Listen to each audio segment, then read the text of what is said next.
Okay, so I think now we can start. So आज हम एक फॉर्मल डिस्कशन करने वाले हैं जिसमें हम बात कर रहे थे जो भी असाइनमेंट मैंने आप लोगों को रिलीज किया है। मोस्ट ऑफ द असाइनमेंट्स मुझे उम्मीद है कि आप लोग पूरे कर चुके हैं, और एक ही असाइनमेंट है जिसमें हमको प्रॉब्लम आ रही है, and that is the project assignment. और उससे मिलता जुलता कल एक असाइनमेंट मैंने आपको पहले भी, लेट अस सी फर्स्ट, एक बार हम नजर डाल लेते हैं कि हमने कौन कौन से असाइनमेंट्स देखे हैं पिछले कुछ हफ्तों में। तो सबसे पहले दिन मैंने एक असाइनमेंट रिलीज किया था जिसको ट्रैक इक्वेशन कहते हैं, और सभी लोगों ने उस असाइनमेंट को सक्सेसफुली कंप्लीट किया। मैं सभी लोगों को कांग्रेचुलेशन दूंगा।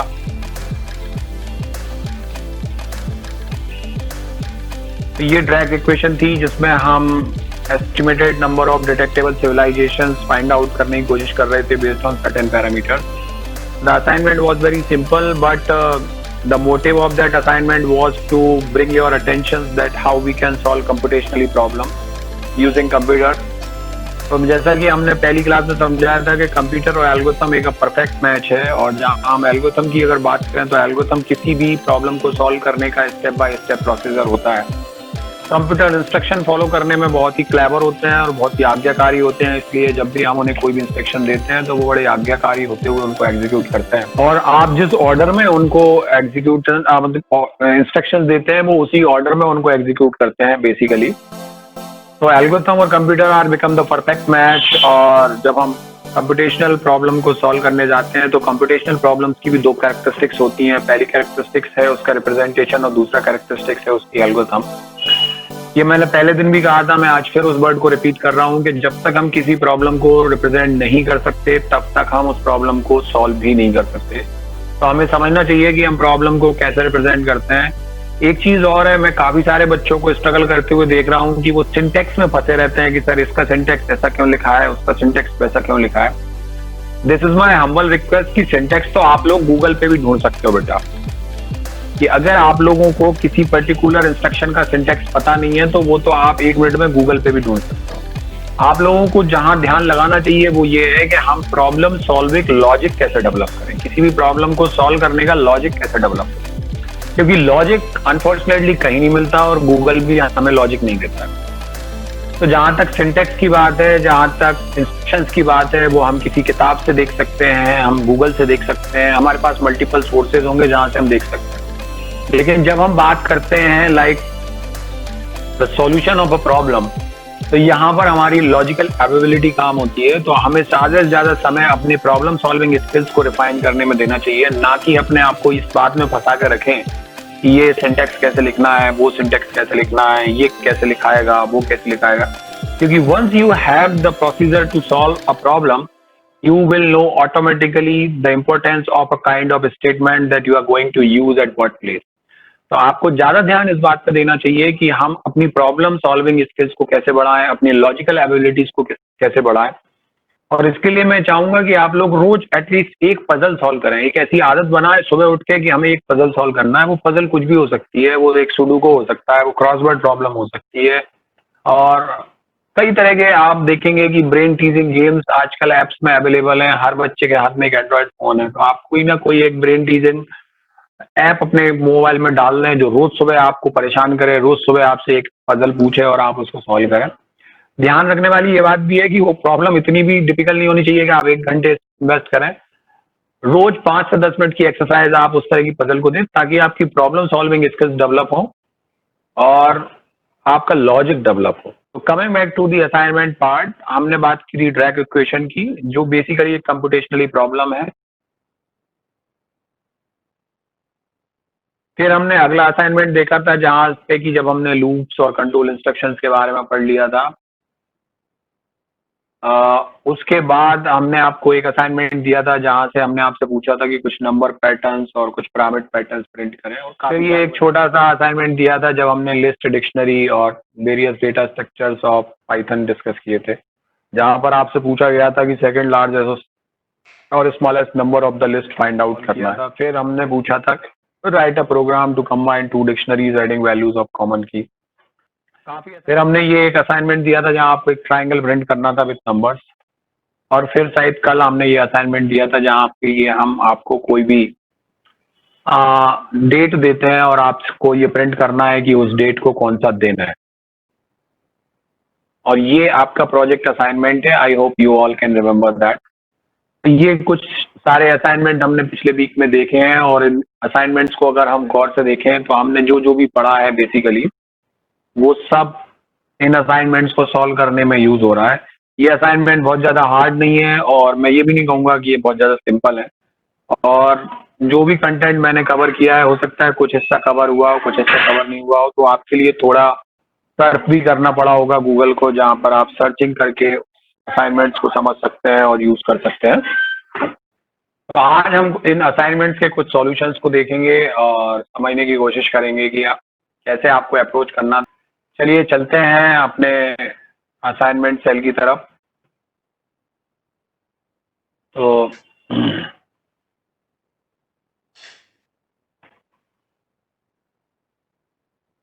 किसी बच्चे ने मुझसे पूछा कि सर हम गूगल कोलैब में फाइल कैसे सेव करते हैं।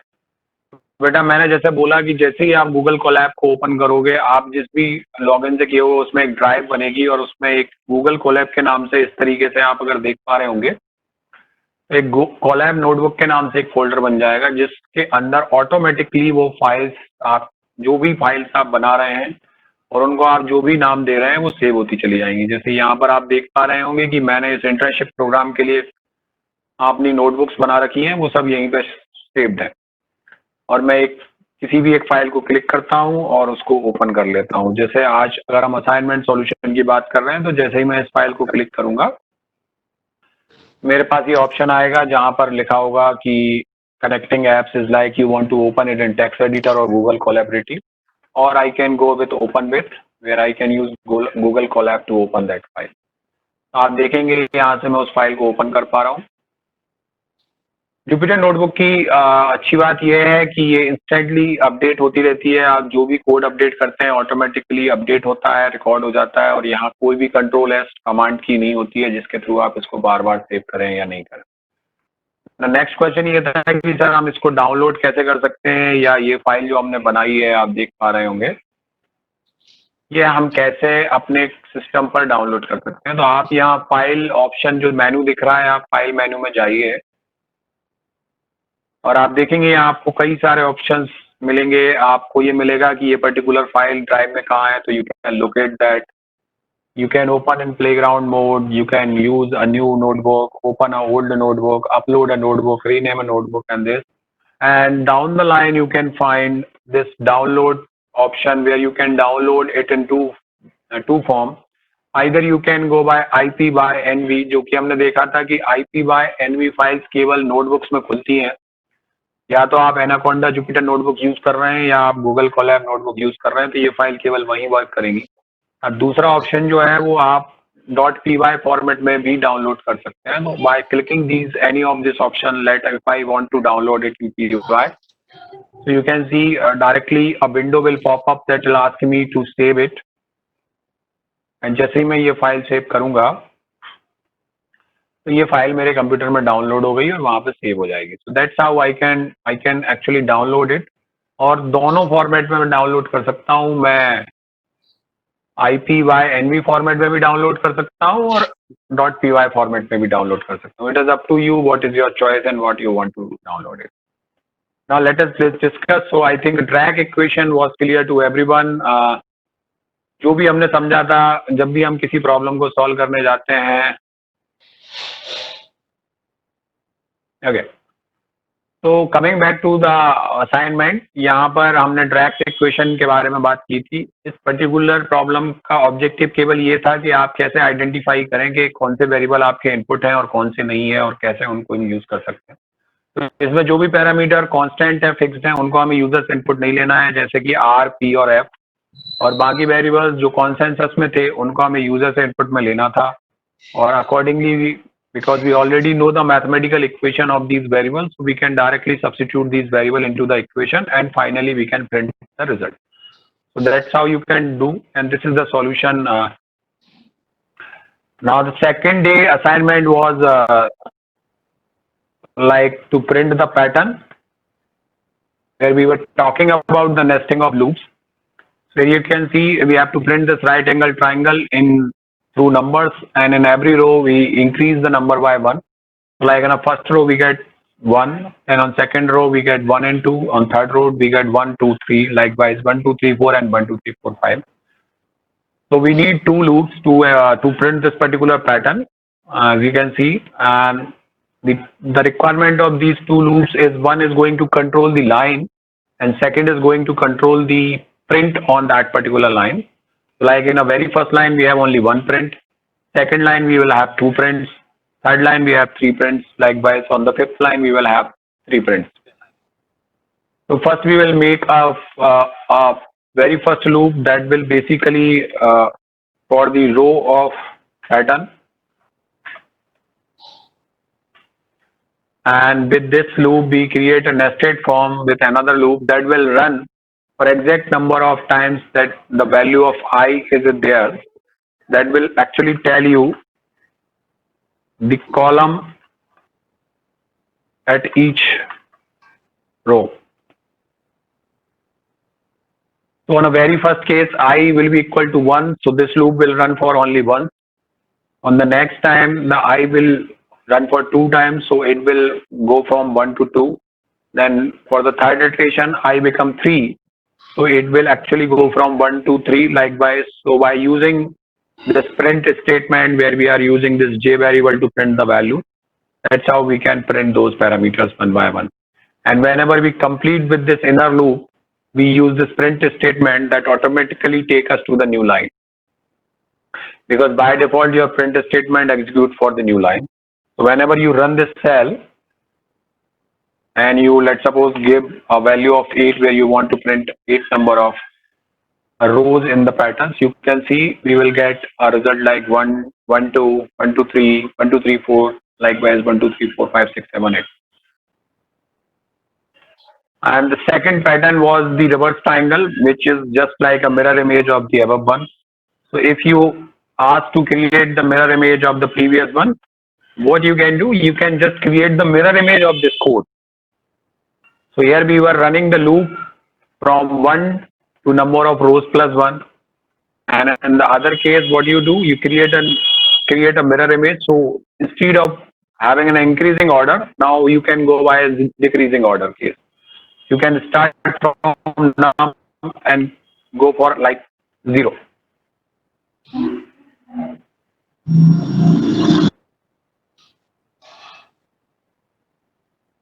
This is rows. And when you execute this automatically, because this code is the mirror image of the previous code, so you will get the mirror image of the previous pattern. Now you can see this.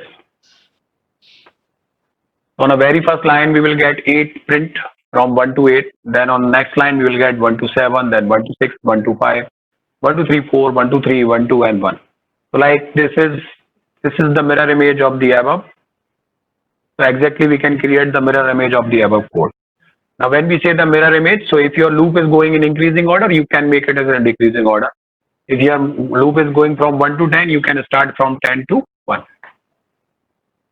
Please clarify row in mirror image. See, like this is what I'm telling you about the mirror image. If you put mirror at this side, means the line that you can see, you get this pattern.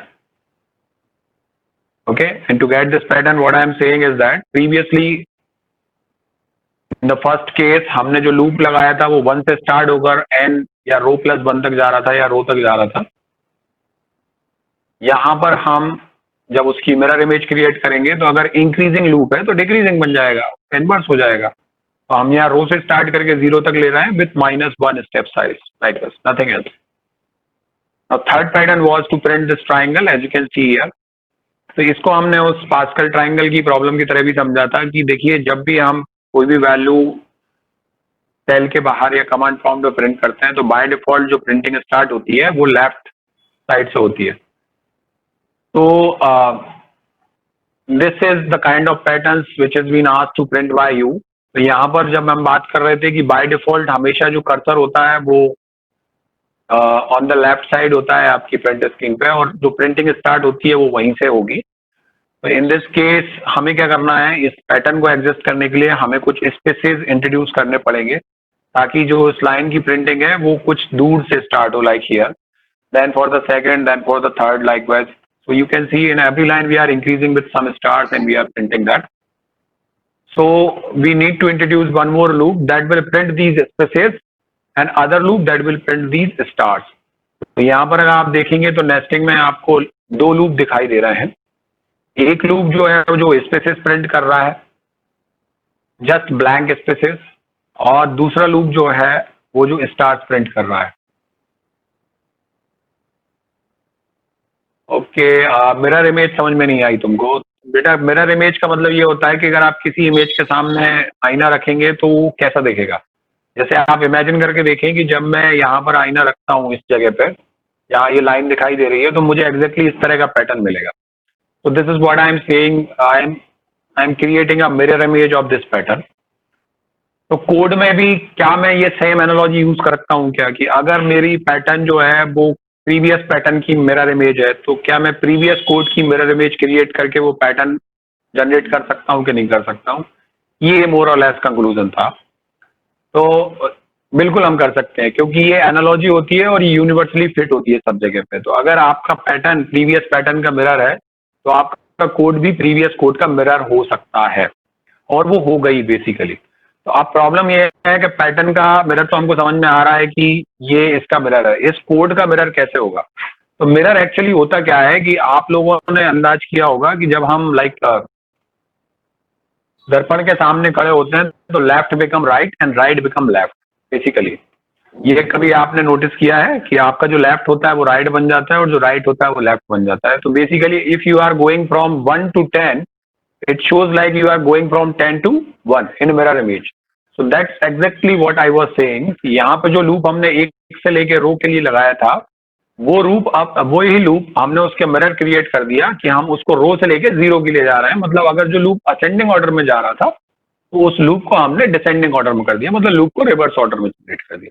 तो वो उसकी mirror image कहलाएगी और वो उसकी mirror image बन जाएगी. इस तरीके से जब उस लूप को हम रन करेंगे तो आप पाएंगे कि हमें एक मिरर इमेज पैटर्न भी जनरेट हो जाएगा.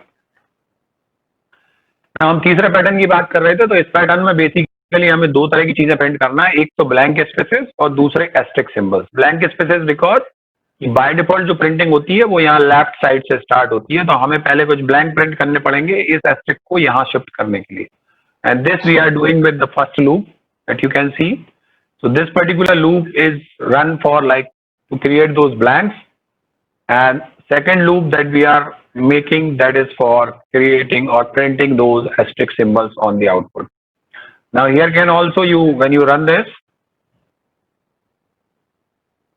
let's suppose I put 10. So you can see that I'm getting this pyramid kind of patterns of these asterisks. Now let's back to the day 3, जहां पर हमने एक सिंपल सा क्वेश्चन दिया था, जहां पर आपको इस लिस्ट में से मिन और मैक्स निकालना था. काफी कुछ हमने डिस्क्लोज भी कर दिया था कि आप पहले उस लिस्ट को शॉर्ट कर सकते हैं और based on index you can find out the second minimum and second maximum element of this. And exactly the same approach we have used. Like first we have declared this list and then we short it. Then first we print the whole list, and then we select the second largest by indexing them from reverse order, and then we select the second smallest by indexing them from a forward way. So this is how we can do that, and you can see the results. If this was your original array like 3, 4, 2, 6, 8, 3, 5, 6, 1, this. So first you will sort them, so automatically it will arrange all the element in ascending order, like 1, 2, 3, 4. And if you want to select the second largest, you can start indexing this list from backward. And we know that from backward indexing start from -1, so -1 and -2 will give you with the second largest. And for forward indexing is started from 0, so 0 will give you the first smallest and 1 will give you the second smallest element. So that's how you can get the second largest and second smallest element in that. Now this was the dictionary problem. Many of you have done with this collection module, but because I have not taught you that module part at that time, so you should not go by that way. यहाँ पर आपने दो dictionary declare की थी, dictionary D1 and dictionary D2, and we have some keys and values associated with this.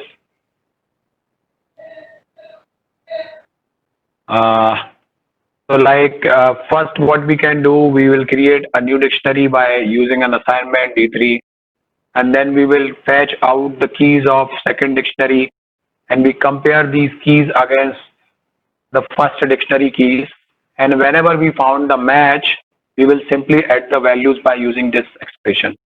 So this was the simple logic that you can use without using any module. Obviously module makes your program fast and simpler, but as we have not understood the module part at that time, so you should opted that a rough approach or layman approach to solve this problem.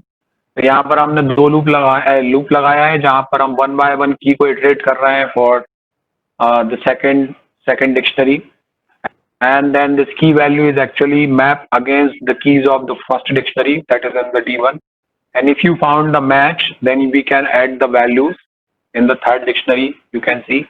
Otherwise we can simply add that next key parameter into the key. So finally we will get the new key, and that solves ultimate problem. Now ये solution मैं already discuss कर चुका था तुम लोगों के साथ. It was very much similar to the solution of this pyramid of asterisks. The only difference between that, here we are printing these asterisks, but in this case I have asked you to print the numbers like 1, 2, 3 like that. So this solution we have already discussed, and now let's talk about the assignment that I gave on the last day, where you have to find out the day for a given date. Okay, are we ready for that? तो सबसे पहले तो इस particular problem को सुलझाने के लिए हमें किसी एक कैलेंडर मेथोलॉजी को अडॉप्ट करना पड़ेगा. हम लोग जानते हैं कि हमारे जॉर्जियन कैलेंडर बहुत फेमस होता है, तो हमें ये समझना पड़ेगा कि हम डेज को किस तरीके से देखते हैं. तो जॉर्जियन कैलेंडर को अगर हम देखें तो जॉर्जियन कैलेंडर में जो पहला दिन होता है वो संडे होता है, मतलब हफ्ता जो है वो संडे से स्टार्ट होगा और उसको हम नंबर 1 देंगे. तो अगर हफ्ता आपका संडे से स्टार्ट हो रहा है तो वो एंड सैटरडे को हो जाएगा, क्योंकि हमें पता है हफ्ते में 7 दिन होते हैं. और अगर हम बार बार इन नंबर्स को आगे पीछे घुमाते रहें तो आप पाएंगे कि हम किस तरीके से सॉल्यूशन की तरफ जाने वाले हैं. तो आप संडे को 1 माने, मंडे को 2 माने, ट्यूसडे को 3 माने, वेडनेसडे को 4 माने, और फिर थर्सडे को 5 माने, फ्राइडे को 6 माने, और सैटरडे को 7 नहीं मानना है, 0 मानना है, because there are 7 days and when you divide 7 with 7 and when I ask what is the remainder, you will get 0. So in this situation, every day is assigned by a unique number from 0 to 6. Now remember, as you are starting your week from Sunday, तो Sunday को मिला first, Monday को मिला second, Tuesday को मिला third, Wednesday को fourth, इस तरीके से सैटरडे के पास मिला 0. इस तरीके से हमने सारे दिनों को एक एक नंबर से असाइन कर दिया, क्योंकि जब हम कंप्यूटेशन प्रॉब्लम में जाते हैं तो कंप्यूटेशन हमें नंबर्स के फॉर्म में ही करना है. ये चीज समझ में आ गई?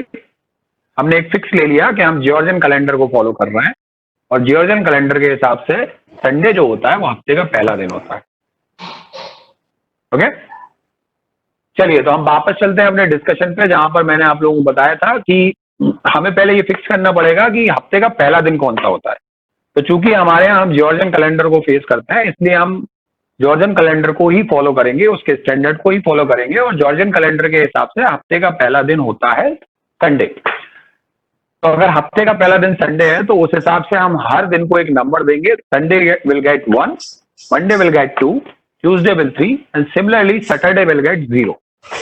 अब इसको लेके हम आगे चलते हैं. तो एक सिंपल सा लॉजिक मैं आप लोगों को देना चाहूंगा कि अगर मान के चलो 1 जनवरी को संडे है तो 1 फरवरी को क्या होगा. ये सिंपल सा है. तो अब आप मुझे बताइए कि अगर 1 जनवरी को संडे है तो ये कैसे मिला हमें. तो देखिए 1 जनवरी को संडे था और हमें अच्छे से पता है कि जनवरी में 31 दिन होते हैं, तो कुल मिला के हफ्ते में 7 दिन होते हैं. तो हम 31st को 7 से डिवाइड करेंगे और रिमाइंडर को देखेंगे कि रिमाइंडर कितना मिला. तो जैसे ही हम 31st को 7 से डिवाइड करते हैं तो हमें रिमाइंडर के तौर पे 3 मिलता है, बिकॉज 7 4 28 और आपको कितना बचा 3। तो जो 3 बचा है वो आप करंट वैल्यू में ऐड कर दें। तो अगर हम संडे को 1 दे रहे थे तो हमने उसमें 3 ऐड कर दिया, तो अब नंबर बन गया 1 + 3 दैट इज इक्वल टू 4। तो आपको सीधा 4th नंबर का डे उठा के उसको दे देना चाहिए, तो आपको पता चल जाएगा कि 1 फरवरी को कौन सा दिन आने वाला है। तो अगर 1 जनवरी को संडे था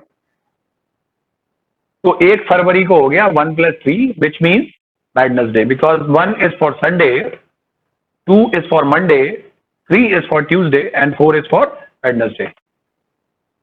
Okay, so that's how we actually calculate the day after 1 month. Now if you take it for year, तो हमें पता है कि एक दिन में 365 दिन होते हैं, तो हम इस 365 को भी 7 से डिवाइड कर सकते हैं। तो जब हम 365 को 7 से डिवाइड करेंगे तो हमें रिमाइंडर में 1 मिलने वाला है। कितना मिलने वाला है? 1 मिलने वाला है। तो अगर मैं कहूं कि 1 जनवरी 1900 को संडे था, तो 1 जनवरी 1901 को क्या होगा? तो अगर 1900 में 365 दिन होते हैं तो 1 जनवरी को हो गया संडे और पूरे 1900 ईयर में हो गया 365 दिन। तो उसको जब हमने 7 से डिवाइड किया तो हमें रिमाइंडर में 1 मिला, तो हम 1 ऐड कर देते हैं 1 में और हमें मिल जाता है 2, और 2 नंबर है मंडे का, तो 1 फरवरी 1901 को मंडे होगा। ये चीज समझ में आई? तो केवल ये 7 का चक्कर ही इस पूरे प्रॉब्लम को सुलझाने वाला है। तो ये तो हो गया नॉर्मल ईयर। पहले हमने मंथ के रिस्पेक्ट में देखा, फिर हमने देखा ईयर के रिस्पेक्ट में। अब जब हम ईयर के रिस्पेक्ट में जाते हैं तो हमें पता है ईयर जो होते हैं वो लीप ईयर भी होते हैं, नॉट लीप ईयर भी होते हैं। तो अगर ईयर लीप ईयर है तो उसमें 366 दिन होंगे, और अगर लीप ईयर नहीं है तो वो 365 दिन का होगा। अगर लीप ईयर नहीं है तो जब हम उसको 7 से डिवाइड करते हैं तो हमें 1 रिमाइंडर मिल रहा है। कितना रिमाइंडर मिल रहा है? 1। तो हम अपने नंबर में वो 1 ऐड करेंगे और जो नंबर आएगा उसका दिन हम उसको दे देंगे। ध्यान रखना, हमने हर दिन को एक नंबर दे रखा है। संडे को 1 दे रखा है, मंडे को 2 दे रखा है, ट्यूसडे को 3 दे रखा है, वेडनेसडे को 4 दे रखा है, थर्सडे को 5, फ्राइडे को 6 और सैटरडे को 0।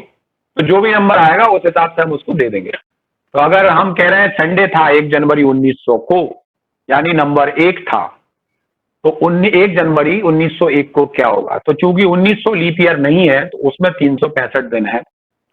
चूंकि उसमें 365 दिन है तो हमने 365 दिन को 7 से डिवाइड किया तो हमें 1 रिमाइंडर मिला। तो हमने 1 में 1 जोड़ा तो हमें 2 मिल गया। इस तरीके से मंडे आ गया 1 जनवरी 1901 को। ना अगर लीप ईयर होता तो दिन 366 होते। अगर 366 होते तो जब हम उसको 7 से डिवाइड करते तो हमें 2 मिलता है एज अ रिमाइंडर, तो हम 2 ऐड करते। तो अगर हमारा प्रीवियस स्टार्ट 1 से था, अब हमने उसमें 2 ऐड कर दिए तो अब कितने हुए? 3। मतलब 1 फरवरी जो भी दिन हम देख रहे हैं, जो भी ईयर हम देख रहे हैं, अगर वो लीप ईयर है तो उस दिन फिर ट्यूसडे हो जाता है 1 जनवरी को, मंडे की जगह। ठीक है, तो इस तरीके से हम ईयर के कंसेप्ट को समझ सकते हैं कि जैसे ही एक ईयर आता है तो आपको कितने वैल्यू को प्लस करना है। अगर वो लीप ईयर है तो 2 वैल्यू प्लस करना है, अगर वो लीप ईयर नहीं है तो 1 वैल्यू से बढ़ाना है। Is that clear? तो कुल मिला के आपको दिन काउंट करना है, टोटल कितने दिन हो गए, और जब आपके सारे दिन काउंट हो जाएंगे तो आप डिवाइड बाय 7 करेंगे तो आपको डायरेक्टली डे मिलने वाला है। That's a simple problem. अब हम इसको थोड़ा और एक्सटेंड करते हैं, हम इसको 100 साल की तरफ ले चलते हैं। कहां ले चलते हैं? 100 साल की तरफ।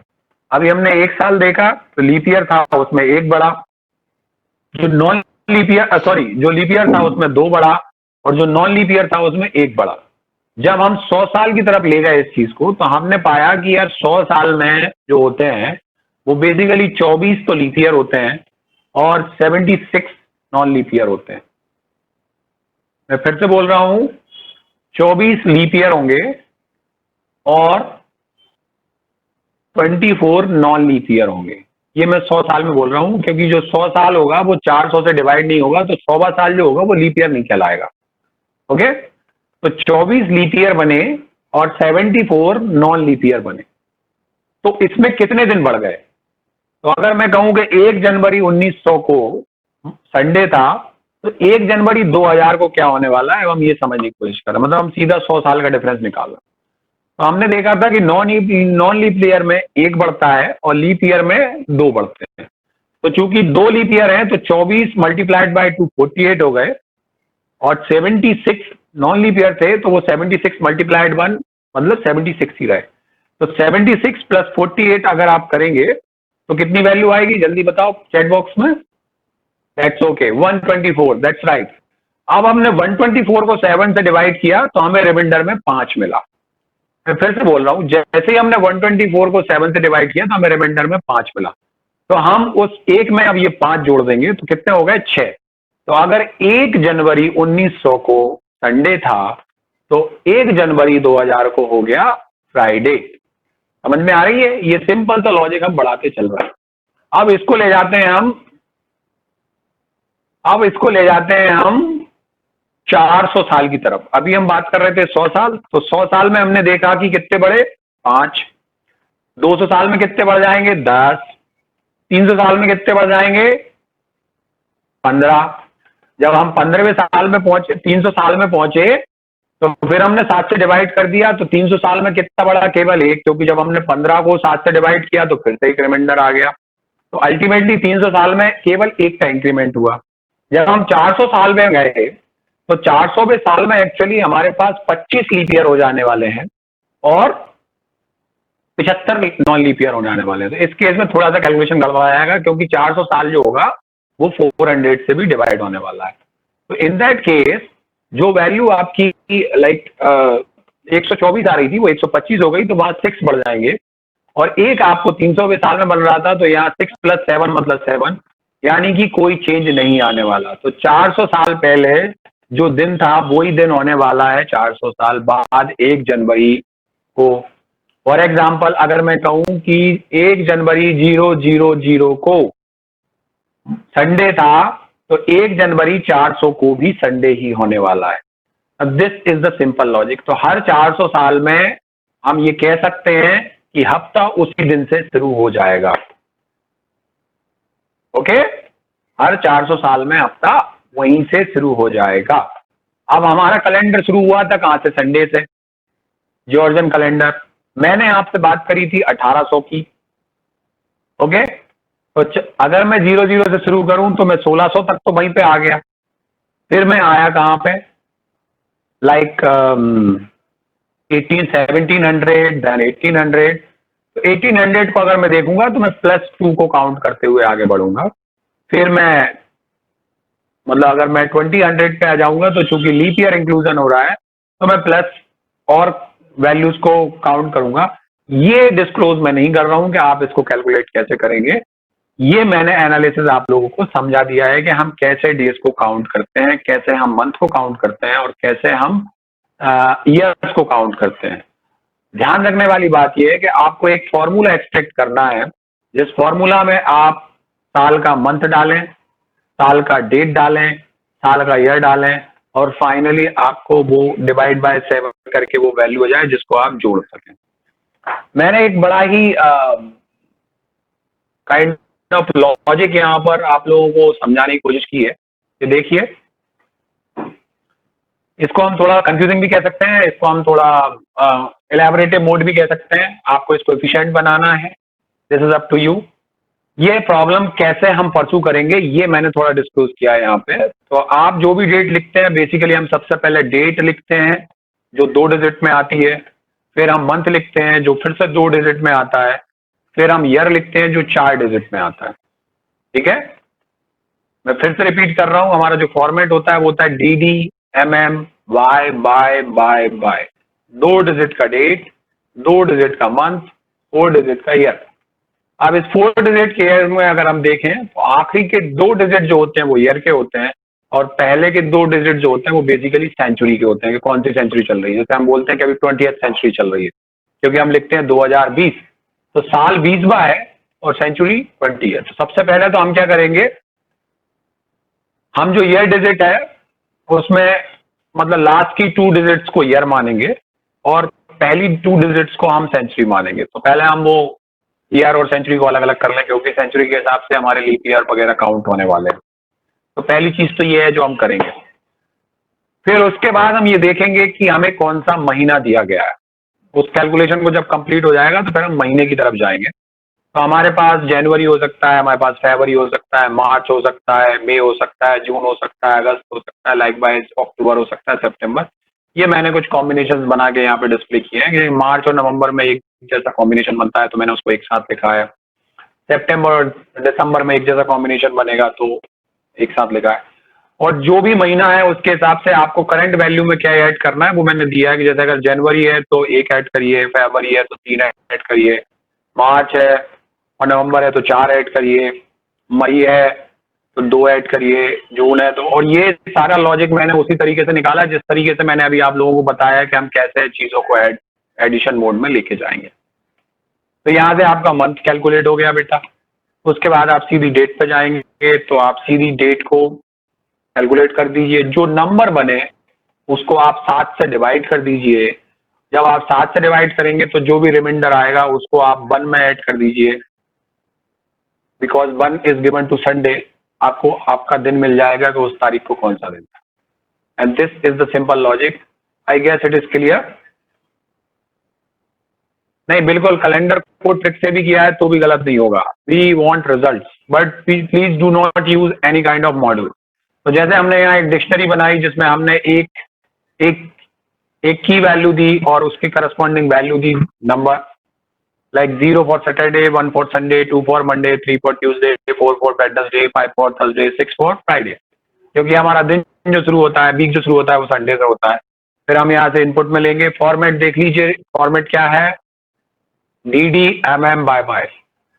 ठीक है। इस फॉर्मेट में जब हम देंगे तो यहाँ से एक स्ट्रिंग इनपुट में जाएगी। उस स्ट्रिंग को हम स्प्लिट कर लेंगे using this symbol, that is the hyphen symbol. तो पहले की दो जो डिजिट्स हैं वो डे में कन्वर्ट हो जाएंगी, अगली दो डिजिट जो है वो मंथ में चली जाएंगी और लास्ट की 4 डिजिट जो है वो ईयर में कन्वर्ट हो जाएंगी। ये ईयर को बेसिकली हमने देखा है कि ये दो पार्ट में आ रहा है, सेंचुरी के साथ साथ ईयर भी आ रहा है। तो सेंचुरी ईयर को खत्म करने के लिए हमने इसको पहले 100 से डिवाइड किया, तो आपको जो मिला वो आपका सेंचुरी डिजिट हो गया। और जब हमने 100 से रिमाइंडर निकाला तो जो मिला वो आपका ईयर हो गया। तो इस पर्टिकुलर ईयर की डिजिट को हमने दो हिस्सों में बांटा है, सेंचुरी डिजिट और ईयर डिजिट। और बेस्ड ऑन दी सेंचुरी और ईयर डिजिट हम एक वैल्यू क्रिएट कर रहे हैं यहाँ पर। तो you can see this is year digit plus year digit divided by 4, that is just for check whether we got a leap year or not within that series। तो वो हमने यहाँ से चेक कर लिया क्योंकि हर 4 साल के बाद लीप ईयर आता है। फिर जो कैलकुलेशन मैंने आप लोगों को बताया था कि जॉर्जियन कैलेंडर 00 में क्या स्टार्ट हुआ, तो 18 पे अगर आया गया है और मैंने बोला था कि 100 में हम एक पढ़ाएंगे। इस तरीके से हम जब 18th सेंचुरी में है तो हम वैल्यू को 2 से ऐड कर देंगे। अगर हम 20th सेंचुरी में है तो हम वैल्यू को 6 से ऐड करेंगे वहीं पर राउंड ऑफ करने के लिए। तो ये दो ऑप्शंस मैंने दे रखे थे यहाँ पर, 18th century and 20th century. जो मैं बोल रहा था कि जो डेट आएगी वो 1800 से 2000 के बीच में ही आपको सप्लाई करना है। तो ये आपका ईयर का काम खत्म हो गया। फिर उसके बाद आप मंथ पे जाएंगे। तो जो मंथ की कंडीशंस हमने बनाई थी कि जनवरी में कितना ऐड करना है, फरवरी में कितना ऐड करना है, लाइक वाइज दिस। अगर आप संडे को 0 असाइन करेंगे तो अकॉर्डिंगली आपका कैलेंडर चेंज हो जाएगा बेटा। इसलिए आपको कहीं से तो स्टार्ट करना पड़ेगा क्योंकि यहाँ साइकिल चल रही है। ओके, तो जॉर्जियन कैलेंडर में मैं बोल रहा हूँ कि हम जॉर्जियन कैलेंडर को फॉलो कर रहे हैं जहाँ संडे पहला दिन होता है, इसलिए हम उस हिसाब से कर रहे हैं। तो यहाँ आप देखेंगे मैंने कई सारे इफेक्ट्स लगाए हैं बेस्ड ऑन दी मंथ कि अगर जनवरी है तो क्या ऐड करना है, फरवरी है तो क्या ऐड करना है, like wise this is a simple logic which I am driving. और ये सारे कैलकुलेशन में केवल एक ही वेरिएबल में कैलकुलेट कर रहा हूँ और वो है वैल्यू, क्योंकि इसी के अंदर मुझे वो नंबर रिकॉर्ड करना है। और फिर इस नंबर को मैं 7 से डिवाइड करूंगा और जो रिमाइंडर आएगा उसको मैं वैल्यू में ऐड कर दूंगा। जब ये मंथ भी खत्म हो गया तो फिर मैं फाइनली डे की तरफ गया और डे को मैंने उसमें जोड़ा और 7 से रिमाइंडर ले लिया, वो वैल्यू आ गई। और इस वैल्यू को मैंने सीधा डिस्प्ले कर दिया बेस्ड ऑन दिस डिक्शनरी। सीधा मैं उसको भेज दूंगा एज अ की और ये आपको प्रिंट कर जाएगा बेटा। ये सिंपल सा लॉजिक था। जैसे 7 जून 2020 अगर मैं दूं, आप सबको पता है कि आज क्या है, Sunday.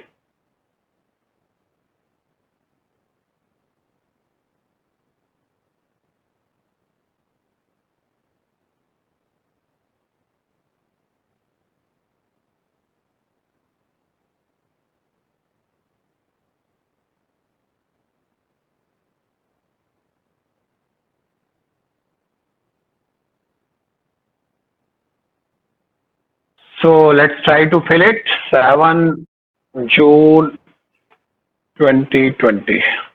Check it. So you can see the day on 7th June 2020 is a Sunday. This is working. Now what you have to do, इस असाइनमेंट को एक्सटेंड कीजिए ताकि आप अपने प्रोजेक्ट असाइनमेंट को कंप्लीट कर सकें. काफी कुछ लॉजिक यहीं से लिया जाएगा. अब आपको बाकी दूसरी चीजों पे काम करना है. अब आपको पता तो चली गया है कि जो भी महीना चाहिए उसका पहला दिन पता कर सकते हैं आप इस लॉजिक से, बट आपको अब बाकी दिन और कैलकुलेट करके उन्हें उस फॉर्मेट में डिस्प्ले करना है. That is your work. Okay, so I guess आप लोग सक्सेसफुली इसको कर पाएंगे. यही सब मुझे डिस्कस करना था बेटा आज. I guess this discussion is fruitful for all of you. Thank you very much.